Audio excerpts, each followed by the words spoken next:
শিৱসাগৰক ধুবুৰী বনাম, ধুবুৰীক শিৱসাগৰ বনাই। শিৱসাগৰ ৰেজাউল কৰিমৰ পৈতৃক সম্পত্তি নেকি?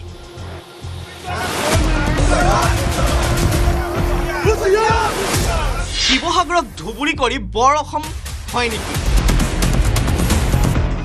বৰ অসম নিৰ্মাণ কৰিবলৈ বাংলাদেশী মূলৰ ৰেজাউলক প্ৰয়োজন নাই। এয়া ন কংগ্ৰেছী তথা আমছুৰ প্ৰাক্তন সভাপতি ৰেজাউল কৰিম চৰকাৰৰ বিতৰ্কিত মন্তব্যক লৈ আক্ৰমণাত্মক মুখ্যমন্ত্ৰী হিমন্ত বিশ্ব শৰ্মা। দেওবাৰে অসম প্ৰদেশ কংগ্ৰেছ কমিটিৰ সভাপতি গৌৰৱ গগৈৰ সন্মুখতে আমছুৰ প্ৰাক্তন সভাপতি ৰেজাউল কৰিম চৰকাৰে কৰিছিল বিতৰ্কিত মন্তব্য। কি কৈছিল ৰেজাউল কৰিম চৰকাৰে? শিৱসাগৰক ধুবুৰী বনাম, ধুবুৰীক শিৱসাগৰ বনাই, বৰাকক শিৱসাগৰ বনাই, তিনিচুকীয়াক ধুবুৰী বনাই। ন কংগ্ৰেছীজনৰ বিস্ফোৰক মন্তব্যক লৈ আগ্ৰহী শাসক পক্ষ। মুখ্যমন্ত্ৰী হিমন্ত বিশ্ব শৰ্মাই স্পষ্টকৈ ক'লে, ৰেজাউল কৰিম চৰকাৰে বৰ অসমৰ কথা কোৱা নাই। বাংলাদেশৰ পৰা আহিছিল ৰেজাউল কৰিমৰ মাক দেউতাক, আৰু এতিয়া ৰেজাউল কৰিম চৰকাৰে বৰ অসম নিৰ্মাণৰ কথা কয়। এইটো বৰ অসমৰ কথা কোৱা নাই।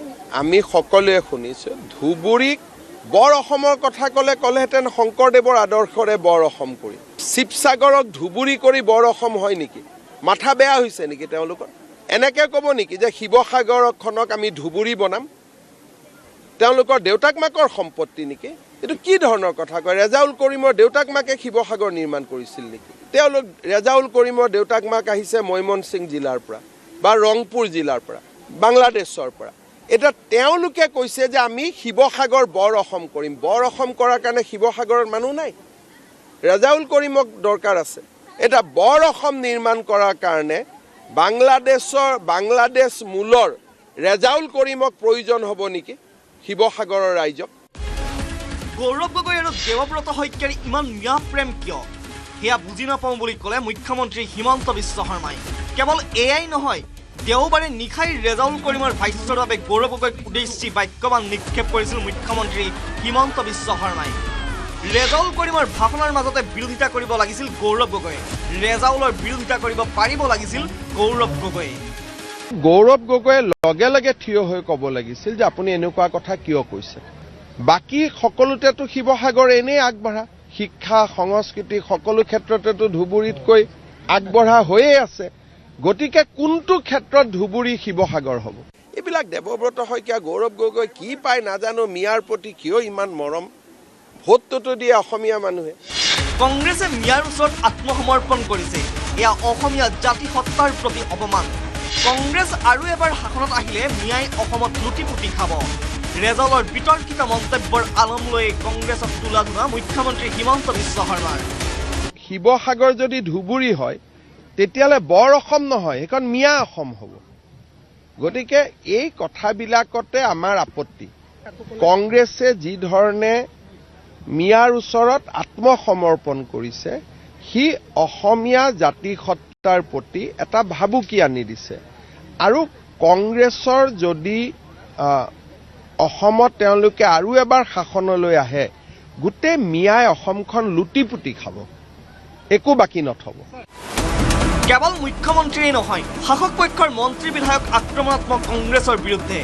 গৌৰৱ গগৈৰ সন্মুখতে কংগ্ৰেছৰ মুখা উন্মোচিত হ'ল বুলি মন্তব্য কেন্দ্ৰীয় মন্ত্ৰী পবিত্ৰ মাৰ্ঘেৰিটাৰ।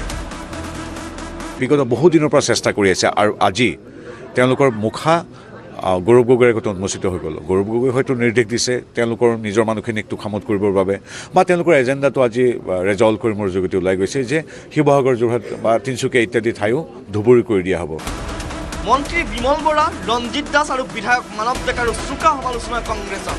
কংগ্ৰেছ নেতৃত্বৰ বাবেই এনে মন্তব্য কৰাৰ দুঃসাহস কৰিলে ৰেজাউল কৰিম চৰকাৰে। এই মন্তব্য মন্ত্ৰী বিমল বৰাৰ। কংগ্ৰেছৰ শীৰ্ষ নেতৃত্বৰ সন্মুখত যদি ক'ব বিচাৰে যে ধুবুৰীৰ নিচিনাকৈ মই শিৱসাগৰ বনাম, ধুবুৰীৰ নিচিনাকৈ ডিব্ৰুগড় তিনিচুকীয়া বনাম, ইয়াতকৈ পৰিতাপৰ কথা খিলঞ্জীয়া জাতি জনগোষ্ঠীৰ কাৰণে কেতিয়াও থাকিব নোৱাৰে। কাৰণ কংগ্ৰেছৰ এই নেতৃত্বৰ কাৰণে এনেকুৱা ধৰণৰ মানুহবিলাকে আজি এই কথা ক'বৰ কাৰণে সাহস পাইছে। ৰেজাউল কৰিমে অকল সংখ্যালঘুৰ কথাই চিন্তা কৰিব, কিন্তু তেওঁ কংগ্ৰেছত গৈ পেলাই তেওঁ কংগ্ৰেছৰ বাকী যিসমূহ আছে, হিন্দু সম্প্ৰদায়ৰ মানুহ হওক, সনাতন সংস্কৃতিৰ মানুহৰ কথা কেতিয়াও চিন্তা নকৰে। প্ৰকৃততে ৰেজাউলৰ যোগদান আৰু মন্তব্য কংগ্ৰেছৰ বাবে হৈ পৰিছে অভিশাপ। প্ৰদেশ কংগ্ৰেছৰ সভাপতিৰ সন্মুখতে বিতৰ্কিত মন্তব্য কৰিবলৈ দুঃসাহস কৰা ৰেজাউলৰ বিৰুদ্ধে ব্যৱস্থা ল'বলৈ সাহস হ'বনে কংগ্ৰেছ নেতৃত্বৰ? কিন্তু এটা কথা ঠিক যে আমছুৰ প্ৰাক্তন সভাপতিৰ মন্তব্যই এতিয়া অস্বস্তিত পেলাইছে প্ৰদেশ কংগ্ৰেছক। Bureau report, news 18 Assam north east. ইফালে ৰেজাউল কৰিমক সকিয়নি দিবলৈ সাহস নহ'ল প্ৰদেশ কংগ্ৰেছৰ। সকিয়নিৰ সলনি ৰেজাউলক অনুৰোধহে কৰিলে গৌৰৱ গগৈয়ে। প্ৰদেশ কংগ্ৰেছৰ সভাপতি হৈও কংগ্ৰেছী ৰেজাউলক সকিয়নি দিবলৈ সাহস নহ'ল গৌৰৱ গগৈৰ। ৰেজাউল কৰিমৰ মন্তব্যত ৰাজ্যজুৰি তীব্ৰ প্ৰতিক্ৰিয়া হোৱাৰ পিছতো গৌৰৱ গগৈয়ে বিভেদকামী মন্তব্য নকৰিবলৈ ৰেজাউল কৰিমক সকিয়নি দিয়াৰ বাবে সাহস গোটাব নোৱাৰিলে। বিপৰীতে প্ৰাক্তন আমছু নেতা ৰেজাউলক ৰাজহুৱা মঞ্চত কথা কোৱাৰ পূৰ্বে ভাবি চাবলৈ অনুৰোধহে জনালে। ৰেজাউল কৰিম তেওঁ বৰ অসমৰ কথা কওঁতে যি অনুচিত কথা ক'লে, পৰৱৰ্তী দিনত তেওঁক ৰাজহুৱা মঞ্চত কথা কোৱাৰ আগত চিন্তা কৰি কথাবোৰ ক'বলৈ অনুৰোধ জনাইছোঁ। ইতিমধ্যে তেওঁ ক্ষমা বিচাৰিছে যে বৰ অসমৰ কথা কওঁতে তেওঁ এনেকুৱা কিছুমান শব্দ ব্যৱহাৰ কৰিলে বা এনেকুৱা কিছু কথা ক'লে যি কথা শুনি মানুহে যথেষ্ট ক্ষোভিত, তাৰ বাবে ক্ষমা প্ৰকাশ কৰিছে। আৰু মই তেখেতক জনাইছোঁ যে পৰৱৰ্তী সময়ত কথা কোৱা আগত ৰাজহুৱা মঞ্চত ভাবি চিন্তা কৰি কথাবোৰ ক'ব লাগে। ইফালে ৰেজাউল কৰিম চৰকাৰৰ বিতৰ্কিত মন্তব্যক লৈ অস্বস্তিত পৰিছে প্ৰদেশ কংগ্ৰেছ। ৰেজাউল কৰিমৰ প্ৰতি মুকলি সমৰ্থন জনালে প্ৰদেশ কংগ্ৰেছৰ সভাপতি গৌৰৱ গগৈ। আমছুৰ প্ৰাক্তন সভাপতিজনৰ মন্তব্যক লৈ দুই মেৰুত গৌৰৱ গগৈ আৰু দেৱব্ৰত শইকীয়া। শিৱসাগৰক ধুবুৰী বনাম, ধুবুৰীক শিৱসাগৰ বনাই, বৰাকক শিৱসাগৰ বনাই, তিনিচুকীয়াক ধুবুৰী বনাই। ৰেজাউল কৰিমেহে গঠন কৰিব নেকি বৰ অসম? ৰেজাউল কৰিমৰ মন্তব্যক মুকলি সমৰ্থন গৌৰৱ গগৈৰ। তেওঁ গোটেই বক্তব্য মাত্ৰ বৰ অসমৰ কথাই ক'লে। ৰেজাউলৰ ভাষ্যত প্ৰতিফলিত হ'ল নেকি কংগ্ৰেছৰ গোপন ব্লু প্ৰিণ্ট?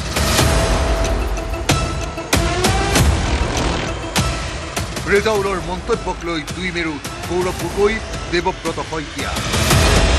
শিৱসাগৰক ধুবুৰী বনাম, ধুবুৰীক শিৱসাগৰ বনাই, বৰাকক শিৱসাগৰ বনাই, তিনিচুকীয়াক ধুবুৰী বনাই। দেওবাৰৰ যোগদান কাৰ্যসূচী কংগ্ৰেছৰ বাবে আশীৰ্বাদ হোৱাৰ বিপৰীতে অভিশাপহে হৈ পৰিছে। আমছুৰ প্ৰাক্তন সভাপতি ৰেজাউল কৰিম চৰকাৰে যোগদানৰ পাছতে আগবঢ়োৱা ভাষণে এতিয়া বিপদত পেলাইছে কংগ্ৰেছক।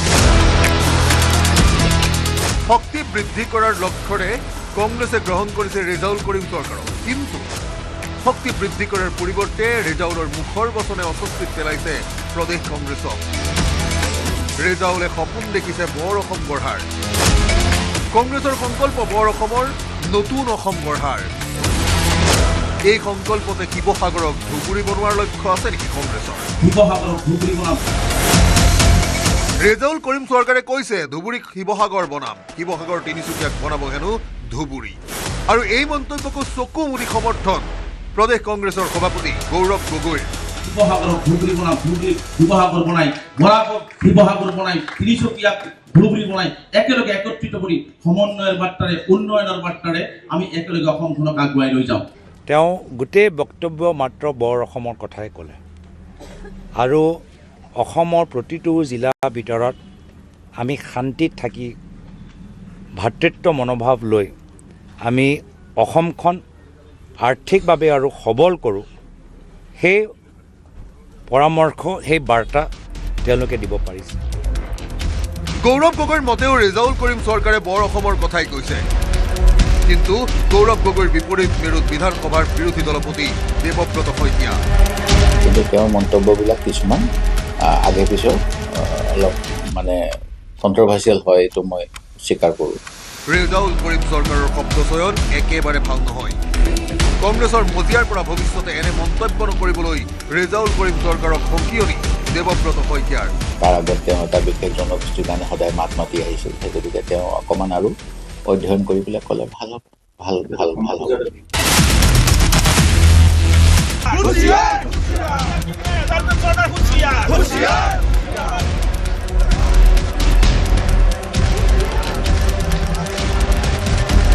ৰাজ্যজুৰি ধিক্কাৰ গঞ্জনাৰ পাছত অৱশেষত ক্ষমা খুজিবলৈ বাধ্য হ'ল ৰেজাউল কৰিম চৰকাৰে।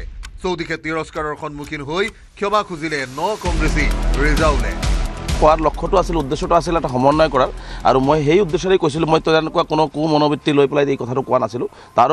তথাপিও যদি কোনোবাই মনত দুখ পাইছে, মনত আঘাত পাইছে, গতিকে মই মোৰ বক্তব্যৰ সেই লাইনটো মই উদ্ধৃত কৰিছোঁ আৰু মই সকলোৰে ওচৰত দুখ প্ৰকাশ কৰিছোঁ, মানে ক্ষমা বিচাৰিছোঁ, যাতে এই বস্তুটো লৈ আৰু আপোনালোকে ধৰি নাথাকে। ৰেজাউল কৰিম চৰকাৰে ক্ষমা খুজিলেও কিন্তু আমচুৰ প্ৰাক্তন সভাপতিৰ মন্তব্যত এতিয়ালৈকে একো ভুল বিচাৰি পোৱা নাই প্ৰদেশ কংগ্ৰেছৰ সভাপতি গৌৰৱ গগৈয়ে। ৰেজাউলৰ মন্তব্যক লৈ বাক্যবাণৰ সন্মুখীন হৈছে গৌৰৱ গগৈ, তথাপিও সমৰ্থন কৰিয়ে আছে গৌৰৱ গগৈয়ে। ইতিমধ্যে তেওঁ ক্ষমা বিচাৰিছে যে বৰ অসমৰ কথা কওঁতে তেওঁ এনেকুৱা কিছুমান শব্দ ব্যৱহাৰ কৰিলে বা এনেকুৱা কিছু কথা ক'লে।